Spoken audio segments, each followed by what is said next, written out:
আমাকে বহু জায়গায় কথা বলতে দেয় না, তারা আমাকে ট্যাগ দিয়েছে আমি নাকি জামাত ইসলাম করি, আমি জামাত শিবির করি। আরে ভাই, তুমি যদি আওয়ামী লীগ করতে পারো, শেখ মুজিবের বক্তব্য কি ভুলে গেছ? সবাই সবকিছু পাইলে আমি পেয়েছি সুরের খনি, ঠিক না ব্যাঠি কথা বলেন? বাস্তবে আজকে শেখ মুজিবের বক্তব্য প্রমাণিত হয়েছে এই দলের লোকেরা কত বড় চোর। এমপি বলেন, মন্ত্রী বলেন, চেয়ারম্যান বলেন, একটা ওয়ার্ডের মেম্বার পর্যন্ত 5 আগস্টের পরে খুঁজে পাওয়া যায় না, ঠিক না ব্যাঠি কথা বলেন? একটা মানুষ কি ভালো ছিল না? কথা বলেন, একটা মানুষ কি ভালো ছিল না? কয়জন আলেম ফলাইছে 5 আগস্টের পরে বলেন আমাকে? কয়জন আলেম পলাইছে? কথা বলেন না কেন? ভয় পাইতেছে, ধরলে আমারে ধরবে, মারলে আমারে মারবে, আপনারা ভয় পান কেন? হ্যাঁ, জীবন কয়টা? জীবন কয়টা বলেন না? কয়টা? আওয়াজ দিয়ে বলেন, জীবন কয়টা? ব্যাপার কি? তিনার কথাই বাস্তব। তিনি তিনার দলের লোকের স্বভাব চরিত্র আগেই মেপে ফেলছে, ঠিক না ঠিক কথা বলেন? সবাই কম্বল পাইল, আমার কম্বল গেল কই? কি ভাই কথা বলে না কেন? হ্যাঁ, নিচতলা থেকে 3 তলা যাইতে 20 টাকার 10 টাকা নাই। আমার কথা কয় না কেন?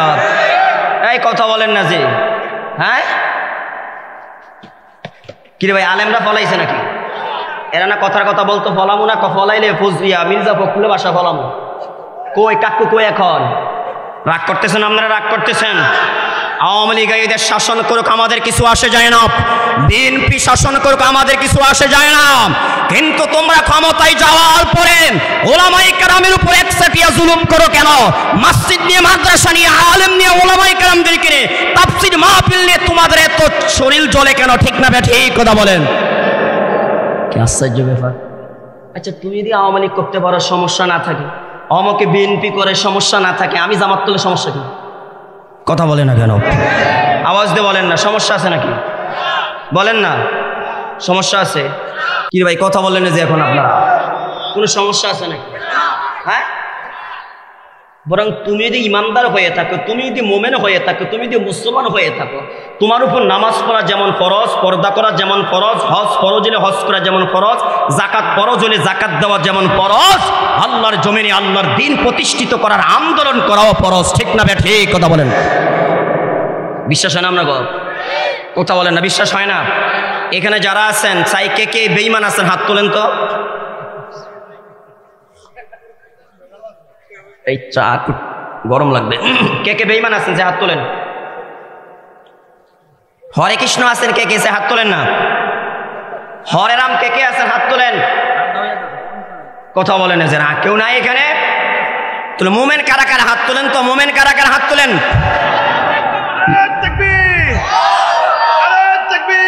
সবাই কি মোমেন? বলেন না, সবাই কি মোমেন? আওয়াজ দিয়ে বলেন, সবাই কি মোমেন? সত্যি বলছেন মোমেন? হাত নামান। তাহলে মোমেন যারা, তাদেরকে আল্লাহ দায়িত্ব দিয়েছেন, আমি আল্লাহ যে সংবিধান দিয়ে তোমাদেরকে পাঠাইছি, তোমাদের কাছে যে সংবিধান পাঠাইছি, এই সংবিধান দিয়ে দেশ চালাইবা, ওয়ার্ড চালাইবা, ইউনিয়ন চালাইবা, থানা চালাইবা, জেলা চালাইবা, গণভবন চালাইবা, সংসদ ভবনে এই সংবিধান ব্যবহার করবা। কথাটা কার? এটা আওয়াজ দিয়ে বলেন না, কথাটা কার? কেন, ব্যাপার কি?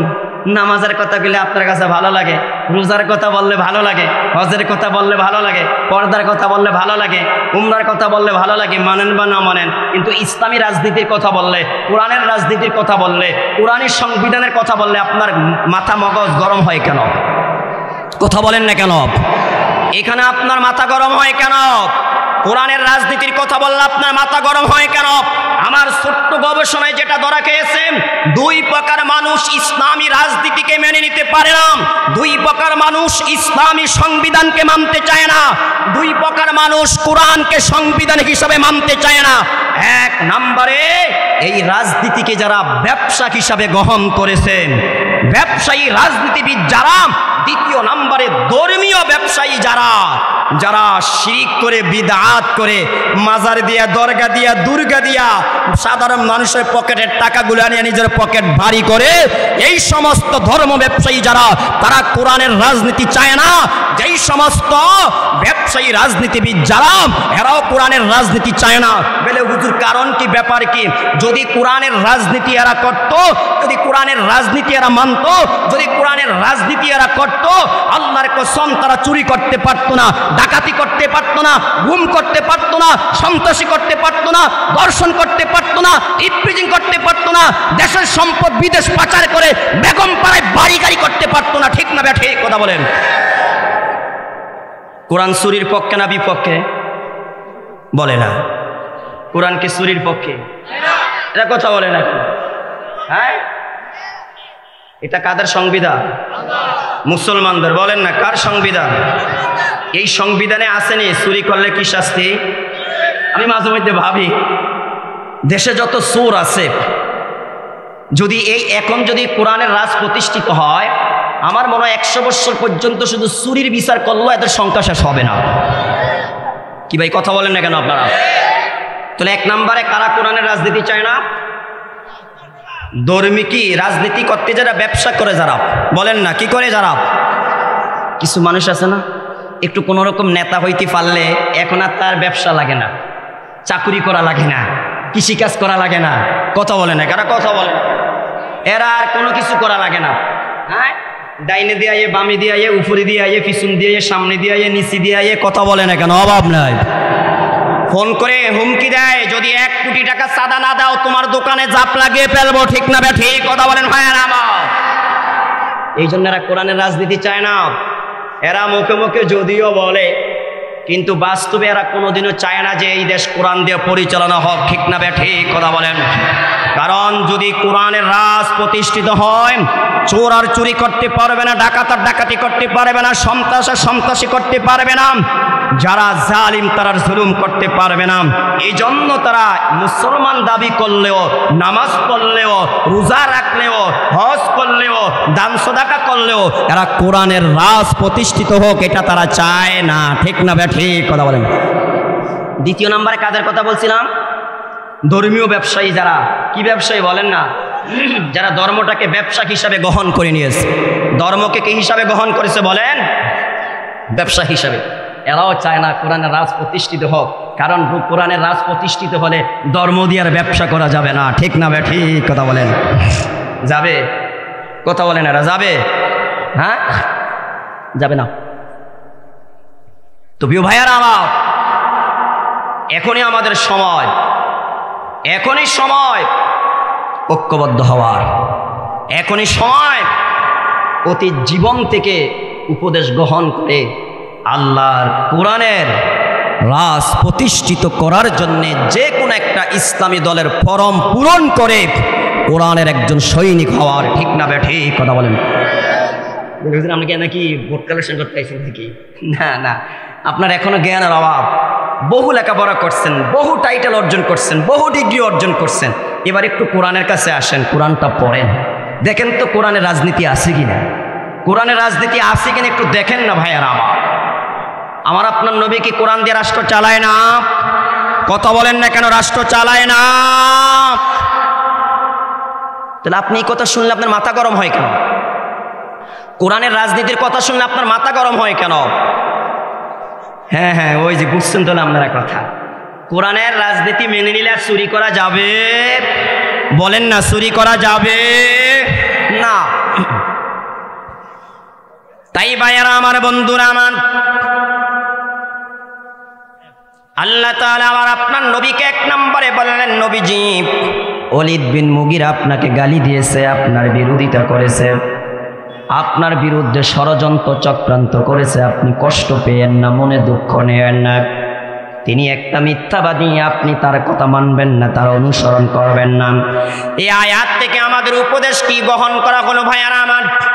যত মিথ্যাবাদী আছে তাদের কথা মানা যাবে না, তাদের পিছে হাঁটা যাবে না, তাদের পিছে ঘোরা যাবে না। ঠিক না বে ঠিক কথা বলেন? এবার আপনি চিন্তা করে দেখেন, আপনার নেতা যদি মিথ্যাবাদী হয়, আপনার নেত্রী যদি মিথ্যাবাদী হয়, আপনার মন্ত্রী যদি মিথ্যাবাদী হয়, আপনার এমপি যদি মিথ্যাবাদী হয়, আপনার চেয়ারম্যান মেম্বার, আপনার নেতা যদি মিথ্যাবাদী হয়, বলেন তো তার কথা মানা যাবে? তার কথা কি শোনা যাবে? কথা বলেন না কেন? শোনা যাবে? মানা যাবে? না আর হ্যাঁ আমাদের মসজিদের ওয়াজের প্যান্ডেলের ভিতরেই থাকে। কথা বুঝেন না মনে হয় আপনারা? এটা আমাদের ওয়াজের এই ভিতরেই থাকে, মসজিদের দেওয়ালের ভিতরেই থাকে, বাহিরে গেলে আর থাকে না। যদি মসজিদ মাদ্রাসা এবং ওয়াজের ভিতরে আমাদের অবস্থা যেমন আছে, বাহিরে যদি এমন থাকতো, আল্লাহর কসম আমার নেতা পুরো মদখোর, জিনাখোর, বাটপার, সিটার, সন্ত্রাস, গুন্ডা, ইয়াবাখোর, হিরোইনখোর, বাবাখোর, ডাইলখোর এরা হতে পারতো না। ঠিক না? ঠিক কথা বলেন। জি লজ্জা করে না? আমার নেতার চরিত্র ফুলের মতন পবিত্র, অথচ নেতার লোকে বইবে কিছুদিন আগে বাবা খেয়ে আইছে। কি কথা কয় না কেন? মিশা কথা কইছি? হ্যাঁ আলহামদুলিল্লাহ বাংলাদেশ তো পুরোটাই ঘুরি মোটামুটি কম না। মদ খেয়ে আইল, নেতার কথায় টাকার বান্ডিল দিয়ে ওই এলাকার মেয়েরে ঠিক করে না নেতার রুমের মধ্যে শোয়াইয়া দিয়ে গেছে। কথা বুঝেন না মনে হয় আপনারা? নতুন মনে হয় আপনার কাছে কথাগুলো নাকি? হ্যাঁ হ্যাঁ আবার স্লোগান দিচ্ছে আমার নেতার চরিত্র ফুলের মতন। এটা সত্য না মিথ্যা? কথা বলেন না, এই কথাটা সত্য না মিথ্যা? আরে ভাই আওয়াজ দিয়ে বলেন না, সত্য না মিথ্যা?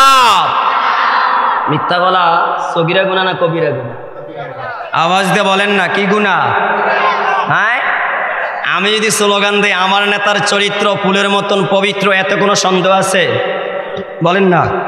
আমাদের নেতাকে মুহাম্মদ রাসূলুল্লাহ, তিনি সর্বকালের সর্বশ্রেষ্ঠ একজন রাজনীতিবিদ। সুবহানাল্লাহ বলবেন না? কি বলছি বলেন তো? তিনি সর্বকালের সর্বশ্রেষ্ঠ একজন রাজনীতিবিদ, সর্বকালের সর্বশ্রেষ্ঠ একজন নেতা, যার জীবনে একটা মিথ্যা কথা নাই, একটা মিথ্যা কাজ নাই, যার চরিত্রের ভিতরে কেউ কখনো কালিমা লোপন করতে পারে না। তিনিই হলেন আমার নেতা, আপনাদের নেতা, যার ব্যাপার আল্লাহ ডিক্লেয়ার দিয়েছে লাকাদ কানা লাকুম ফি রাসূলিল্লাহি উসওয়াতুন হাসানা, তোমাদের সকলের জন্য রয়েছে আমার নবী মুহাম্মদ রাসূলুল্লাহ সাল্লাল্লাহু আলাইহি ওয়াসাল্লামের ভিতরে উত্তম আদর্শ। আল্লাহ বলেন এই আদর্শ কারা গ্রহণ করতে পারবে? আল্লাহ বলেন লিমান কানা ইয়ারজুল্লাহা ওয়াল ইয়াউমাল আখিরা ওয়া যাকারাল্লাহা কাসীরা। এক নম্বরে যারা আমি আল্লাহকে চাই, দুই নম্বরে যারা পরকাল চায়, তিন নম্বরে যারা আমি আল্লাহকে অধিক পরিমাণে স্মরণ করে। আল্লাহ বলেন এই তিন গুণ যার ভিতরে থাকবে সে আমার রাসূলের আদর্শ গ্রহণ করতে পারবে। আমার মাঝে মধ্যে আয়াত নিয়ে আক্ষেপ জাগে, আমার বড় হুজুর আপনার বড় হুজুর, আমার বড় পীর আপনার বড় পীর আজ পর্যন্ত রাসূলের আদর্শ পরিপূর্ণ গ্রহণ করতে পারে না। যদিও মুখে বলে কিন্তু বাস্তবে রাসূলের আদর্শ গ্রহণ করতে পারে না। একটাই কারণ, সে আল্লাহকে চায় না। একটাই কারণ, সে পরকালের যে চির সুখের জায়গা জান্নাত চায় না। একটাই কারণ, সে অধিক পরিমাণে আল্লাহকে স্মরণ করে না। আল্লাহ বলেছেন তার ভিতরে, যার ভিতরে সমানভাবে তিন গুণ থাকবে সে আমার রাসূলের আদর্শ গ্রহণ করতে পারবে। সব দিকে রাসূলের আদর্শ মানলেন, কিন্তু ইসলামী খেলাফা প্রতিষ্ঠার কথা বললে সেখানে আপনার মাথা নিচু হয়ে যায় কেন? তাহলে প্রমাণ হয়ে গেল আপনি আল্লাহকে পরকালে চান না, আপনি পরকালে চির সুখের জায়গা জান্নাত চান না, আপনি আল্লাহকে অধিক পরিমাণে স্মরণ করেন নাই। এই জন্য আপনার ব্যক্তিগত জীবন, পারিবারিক জীবন, সামাজিক জীবন, রাষ্ট্রীয় জীবন, আন্তর্জাতিক জীবন, অর্থনৈতিক ব্যবস্থায় আপনি আল্লাহর রাসূলকে আদর্শ মানতে পারেন নাই। ঠিক না? ঠিক কথা বলেন। আল্লাহ এখানে কারণ দর্শাইছে, যার ভিতরে তিন গুণ থাকবে। কয় গুণ বলেন না? বলেন না। লিমান কানা ইয়ারজুল্লাহ, এক নম্বরে কারে চাইবে? কারে কারে বলেন? যারা আল্লাহকে চায়। কাকে চায় বলেন না ভাইয়ার আমার? কারে চায়? আমরা কারে চাই বলেন না? আমরা কারে চাই? ওয়াল ইয়াউমাল আখিরা, যারা পরকালে চির সুখের জায়গা জান্নাত চায়, এটা দুই নাম্বার গুণ। তিন নম্বরে ওয়া যাকারাল্লাহা কাসীরা, যারা আল্লাহকে অধিক পরিমাণে স্মরণ করে, আল্লাহর নামের কি করে জিকির করে, বেশি বেশি জিকির করে। এই তিন গুণ যদি আমার ভিতরে থাকে, এই তিন গুণ যদি আপনার ভিতরে থাকে, এই তিন গুণ যদি আমার নেতার ভিতরে থাকে, এই তিন গুণ যদি আপনার নেতার ভিতরে থাকে, এই তিন গুণ যদি আমার পীরের মধ্যে থাকে, এই তিন গুণ যদি আপনার পীরের মধ্যে থাকে, তাহলে দুনিয়ার প্রতিটা ক্ষেত্রেই আমার নেতা আপনার নেতা, আমার পীর আপনার পীর, আমি আপনি সবাই রাসূলের আদর্শ মানতে পারবো। যদি তিন গুণ না থাকে আমরা মুখে মুখে বলে স্লোগান দিতে পারবো, মাঠ গরম করতে পারবো, ময়দান গরম করতে পারবো, পুরা পৃথিবী কাঁপাইতে পারবো, কিন্তু রাসূলের আদর্শ গ্রহণ করতে পারবো না। কয় গুণ থাকলে রাসূলের আদর্শ গ্রহণ করতে পারবে? কথা বলে না কারা? কয় গুণ? কয় গুণ? এক নম্বরে কারে চাইবে বলেন না? বলেন না কারে? দুই নম্বরে পরকালে চির সুখের জায়গা জান্নাত চাইবে। তৃতীয় নম্বরে আল্লাহর জিকির কম করবে না বেশি করবে? বলেন না? বলেন না? বলেন না কি করবে? তাহলেই সে রাসূলের আদর্শ কি করতে পারবে? বলেন না ভাইয়েরা আমার, রসুলের আদর্শ গ্রহণ করতে, অন্যথায় পারবে না। খানার শেষে বহু মানুষ দেখবেন মিষ্টি তালাশ করে। কি তালাশ করে? কথা কয় না। যদি কয় ভাই মিষ্টি তো ব্যবস্থা নাই, পায়েস নাই, সিন্নি নাই, অনেক কিছুর ব্যবস্থা থাকে, কমে এটা তুমি জানো না খানার শেষে যে মিষ্টি পান করা সুন্নাত। দেখছেন নি? এই সুন্নাত মানার জন্য সে পাগল। কিন্তু রসুলের আদর্শের ভিতরে, রসুলের সুন্নার ভিতরে যে জিহাদ করা, এটাও একটা আদর্শ, এটা সে মানে না। কিরে ভাই কথা বলেন না কেন? ইসলামী খেলাফা প্রতিষ্ঠিত করার পদ্ধতি দুইটা, যদিও আমরা বিভিন্ন পথ পন্থা অবলম্বন করেছি। এক নম্বর হলো দাওয়াতের মাধ্যমে, দ্বিতীয় নম্বর হলো জিহাদের মাধ্যমে। বলেন কয়টা? একটু বলেন না, আওয়াজ দিয়ে বলেন না, কয়টা?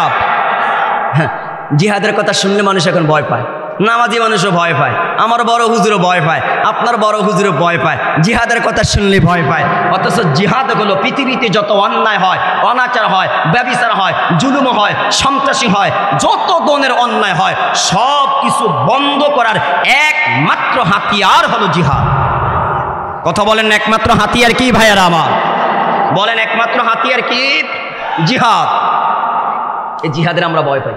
বুখারী শরীফের হাদিস আসছে, নবীজি বলেন আন্নাল জান্নাতা তাহাতা জিলালিস সুয়ুব ওয়ালামু ওয়ালামু ওয়ালামু আন্নাল জান্নাতা তাহাতা জিলালিস সুয়ুব। আরে আমার উম্মত শোনো, নামাজ পড়বা, মরবা, জান্নাতে যাইবা, হাশরের ময়দানে উঠবা, তারপরে রোজা রেখে মরবা, জান্নাতে যাইবা, কথা সত্য, তবে এখন না হিসাব নিকাশ দিয়া। হজ করবা, জান্নাতে যাইবা, কথা সত্য, তবে এখন না হিসাব নিকাশ দিয়া। উমরা করবা, জান্নাতে যাইবা, কথা সত্য, তবে হিসাব নিকাশ দিয়া। পর্দা করবা, জান্নাতে যাইবা, কথা সত্য, তবে হিসাব নিকাশ দিয়া।